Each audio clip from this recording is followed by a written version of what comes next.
On today's video, we are going to shortcut 10 to 15 years off of the learning curve for you in private and hard money lending.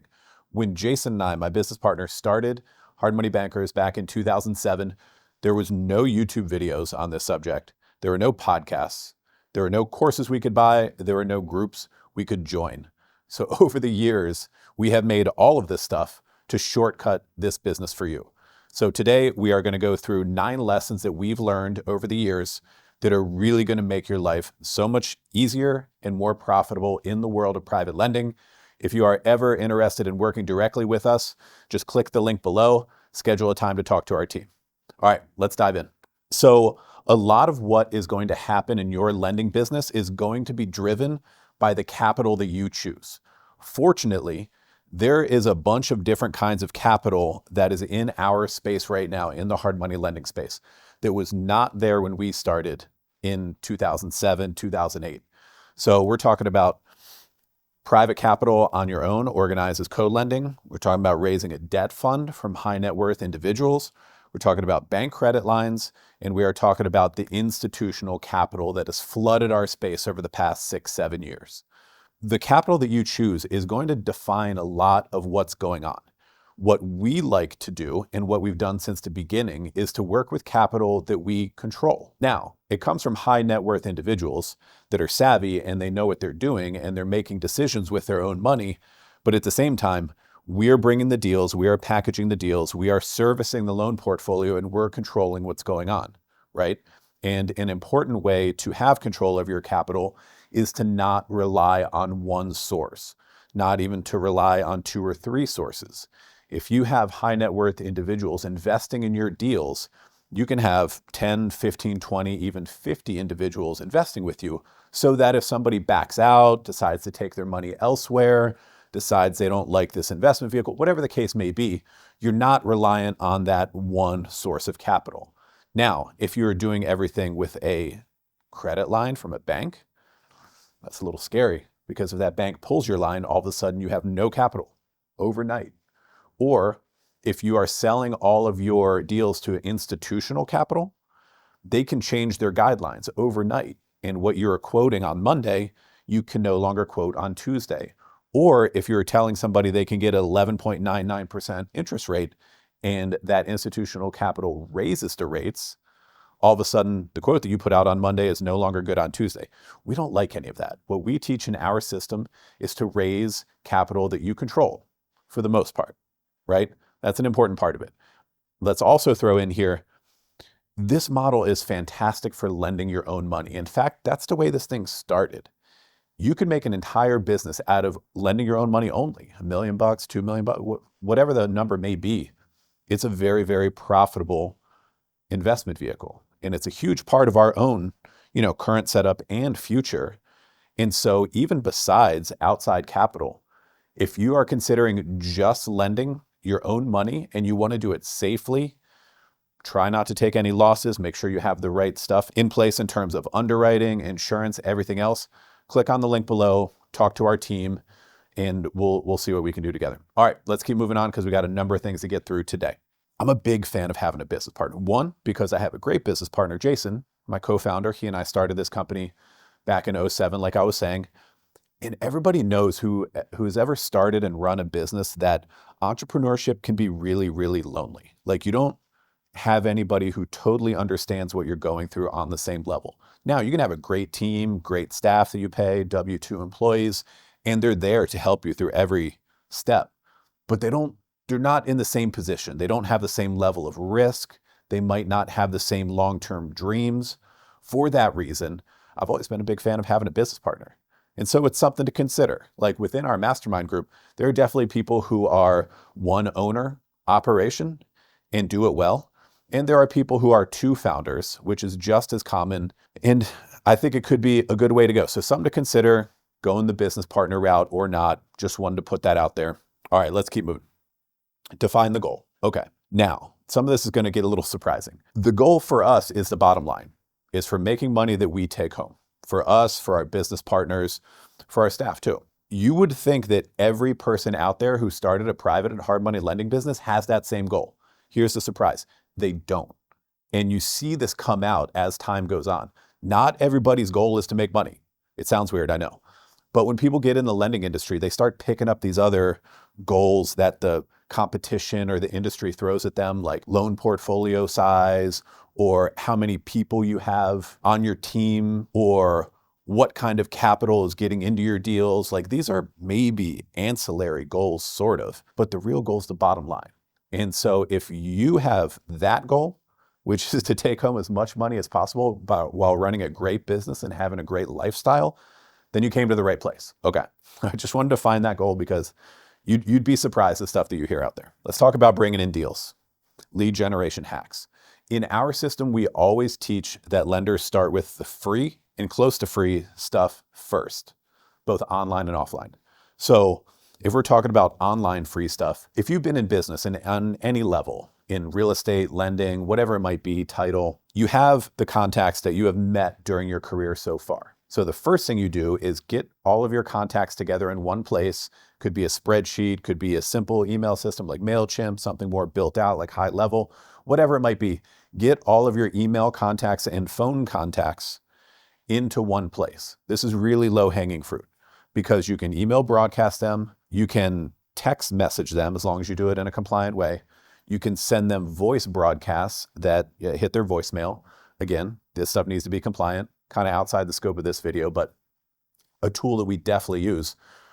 And you can call around and start, drumming up business for free. This stuff is free. Offline free stuff oftentimes starts with meetup groups. If you look on meetup.com, put in real estate investing, real estate, you'll come up with, depending on where you are, 5 or 8 or 12 different meetings that are happening every month in your area. And there are a lot of people who are buying real estate investment properties, fix and flip, fix and hold, whatever the situation might be commercial properties that are looking for private lenders like you. And now, this is free in terms of money, but there's a little cost in terms of time. At the beginning of our career, we hit all of these. Like, I would hit the ones in the DC area, Jason would hit the ones in the Baltimore area. And a couple nights a week, we were on the scene at these drumming up business. And something interesting happened. One time we went to a meeting in Virginia, Northern Virginia, right outside of DC. And we were doing a short presentation during this real estate meeting. And we asked, how many people here have heard of Hard Money Bankers, our company? We're maybe a year or two old at the time. And almost everybody in the room raised their hands, and we were blown away. And that was really because of this free stuff that we were talking about, starting to make an online presence. Around that time, social media was coming out. So we had a decent presence when a lot of our competition kind of didn't, and they still don't. To be honest, private and hard money lenders to this day are pretty bad at marketing. It's really, really easy to win with the free and close to free stuff. Later on, you can get into Google ads, meta ads, running paid traffic, putting some money towards SEO, trying to get search rankings, building out content on your site, backlinks from other places. But that's kind of the 201. That's kind of the next step after you get into generating some business, closing some deals, having some revenue that you want to set aside as a marketing budget. Let's keep it moving. Underwriting model. Now, we were on a podcast recently, and the guest was saying, he was talking about different sources of capital. And what he said was, regardless of the source of capital, don't change your core thesis. What do you mean by that? What's a core thesis? What's an underwriting model? That is in essence saying, here's my game plan. I want to lend in this geographic area on these property types with these metrics. Loan to value, loan to cost. What does the borrower look like? Do they have a certain credit score, a certain net worth, a certain liquidity? What kind of construction are you doing construction? Is it ground up? Is it just rehabs? If so, what does that look like? And coming up with an underwriting model. Again, if you already have one, great. That's your core thesis. If you don't, click below, talk to our team. In essence, you can copy ours. If you jump into the mastermind, you'll learn what us and the dozens of other lenders are doing. And you can copy an underwriting model that's already working. But the point is, don't have your underwriting model dictated by somebody else that doesn't have your best interests in mind. For example, there are certain situations where some of these capital providers, like we started, are going to give you an underwriting matrix and say, here's what you can do, here's what we'll buy, go out and originate it, here's what it'll cost, here's what you can make. That's not your own underwriting model. That's not your core thesis. The stuff that they are giving to you, if we're talking about smart money, big finance companies from New York and elsewhere, they're giving you the underwriting model that benefits them. not necessarily you. Of course, that's a big topic. We can dive into more of that on another video. So let's keep it moving. Software and systems. Once you get not even many loans outstanding, you're going to want proper systems in place. A lot of people think that's, oh, maybe I'm going to have, 50 loans, 100 loans outstanding. No, you need to do it way before then. Everyone starts on QuickBooks to move money and cut checks and spreadsheets to track what's going on, which is fine until about 10, 12, 15 loans outstanding. That's it. At that point in time, mind you, like these loans are really profitable. Like whether you're using your own money or investor capital, with only a handful of loans outstanding, you're going to be taking home a good amount of money. As you're growing the portfolio through 5 million, 10 million, 20, 25, the spreads are going to be good at any level. They really are. Meaning you're going to have budget to get proper systems. And there are a few industry softwares that people recommend. Granted, we're a niche industry, so it's not like Google and Microsoft are making software for the private lending business, but there are some really, really good solutions out there. And whichever one you choose, whether it's Lender, TMO, Automator, those are the most popular ones, it's going to make your operation so much more efficient, so much more accurate. And if you play your cards right, it's going to start growing capital for you. Again, that's beyond the scope of this video, but it's an important thing for sure. So sooner rather than later, go through the demos, decide on a software, and make that commitment, make that financial commitment to run your operation in a professional way.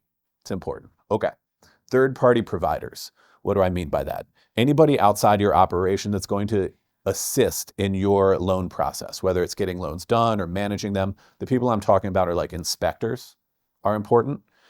People who help you with your valuations. Granted, the ultimate valuation comes from you because you're the one with the risk. You're the one doing the loan and the underwriting. The valuation on a property is probably the single most important skill you can develop, truly knowing your own values. But you're going to have third-party people that are helping you. You're also going to have attorneys, accountants. We'll get to legal and accounting here in a second. But these third-party providers and hooking up with the right ones, title companies, that's another one, become really important to your loan process being as efficient and accurate as possible and to really just make your life easier and to go well. And because this is also an amazing, if you play your cards right, an amazing lifestyle business where you're taking home a good amount of money, but you have free time and you can live the way you want, right? And third-party providers have a good amount to do with that. And you'll see it on the opposite side. If you hook up with the wrong third-party provider, it is like night and day. They're not helping you. They're just hindering you. They're just slowing you down, making stuff inaccurate, creating work for you and your team. So that's why it's very important to hook up with the right third parties. And if you come across one that you can tell, you can feel just isn't the right fit, this is not helping you in your operation, having the discipline to cut them loose is going to save you a ton of time and headaches and aggravation. Okay, let's move on to legal and accounting real quick, because you probably didn't know that when getting in the private lending business, that you're going to become a quasi-expert in legal and accounting. Now, you're not going to be an attorney. You don't have to go to law school. You're not going to be a CPA. But you need to know enough to make important business decisions, giving the accounting situation, giving the legal situation. So talking about legal real quick. Foreclosures work different in every state you're in. Sometimes even in counties, they work a little different, but let's just keep it to states for now. Knowing how that works, where you're lending, is very important because that can even affect how you underwrite up front. Like, for example, if you're in a non-judicial state, you can push that loan to value, that loan amount, the leverage, a little bit higher compared to a judicial foreclosure state.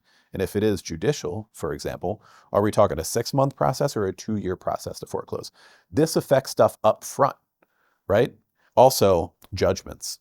Judgments vary a ton by jurisdiction. They can be a really important tool for a lender in the right jurisdiction. When people go sideways, and let's face it, in the business of real estate investing, sometimes people do get a little sideways. They get a little overextended. They have too many projects going on at once. They'll get behind in payments to you. What are your options? How can you use a judgment to make sure that you collect what you're owed? And these are important questions that your capital investors, the savvy ones, are going to ask. So it's important to have your ducks in a row. Given this state, the couple states where I'm lending, what are the laws related to foreclosure? In judgment specifically, there's other stuff too, bankruptcy and some other things, but just getting comfortable with that, foreclosures and judgments, is going to be important. And over on the accounting side of things, you need to know what you're looking at. I'm so surprised when I hear from our CPA, who Jason and I are pretty close with, we talk business with our CPA a lot, How many of his clients have no idea what's going on with their books? They don't understand accounting. They don't understand taxation, to their detriment. Absolutely. And again, you don't have to be a super expert in this. That's what CPAs are for. But you do need to know enough to make important business decisions around what's going on. Like, for example, if you're an LLC, which many people are you paying taxes on the distributions, the money you take out? Or are you paying taxes on your share of the net income, right? Because those can vary a lot. So that's just one example of understanding what's going on your P&L, your income and expense, and on your balance sheet, your assets and liabilities, so that you can make the business owner decisions and be as profitable as possible. That's the goal. Okay. Mastermind. Masterminds are such a cheat code. Like I started with, there were no masterminds in this business of private and hard money lending when we started. I wish there were. We would have joined it 15 or more years ago. We started in 2007. I mean, we're going on 18, 19 years. We would have joined one so long ago. It didn't exist. So about 7 years ago, we created the group that we wanted to join, Hard Money Mastermind, because being around other people is just a niche thing. There aren't that many opportunities to be around other full-time private lenders. And when you go to meetings with dozens of other people doing exactly what you're doing every day and working through that growth trajectory that you're working on right now, startup phase, getting to 5 million, 10 million, 20. What does your team look like at each level? You're taking home $500,000, you're taking home $1 million. Like, what's going on here? What are the tools you need? What are the things that people are experiencing? Because when you get into a room like that, everybody's been there before, right? Whatever you're struggling with, whatever you're trying to achieve, a handful of other people in the room have been there before and they know the answers. That's why we started Hard Money Mastermind. Click here below, schedule a time to talk to our team. We hope to meet up with you. Thank you for watching this video, and I hope you're having a fantastic year in the world of private lending. Thanks.